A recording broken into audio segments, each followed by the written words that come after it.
Hello ভাই। হ্যাঁ ভাই বল। হ্যাঁ অর্ণবকে তাড়াতাড়ি ফোন কর আর কনফারেন্স কলে অ্যাড কর।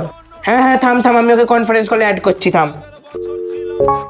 হ্যাঁ দেখ কনফারেন্স কলে অ্যাড করে নিয়েছে অর্ণবকে। হ্যালো, কি রে সব হঠাৎ করে কনফারেন্স কলে, কি ব্যাপার? কালকে মহালয়া সবার মনে আছে তো নাকি?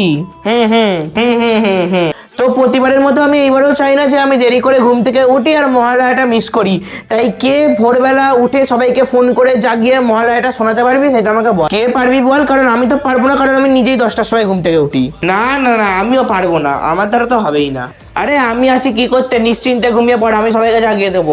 ঠিক তো? ঠিক তো, দেখ ভাই পারবি তো? হ্যাঁ হ্যাঁ চিন্তা দিচ্ছিস করে, আরামসে জাগিয়ে দেবো, তুই তো ঘুমিয়ে পড় যা। কটা বাজে দেখি। হ্যাঁ 10টা বাজে? এইবারেও আমার মহালয়া শোনা হলো না। এই মালটার উপর আমার প্রথম থেকেই বিশ্বাস ছিল না। ফোন করি একবার দেখি মালটা কি করছে। হোলির কথা শুনে বকুল হাসে।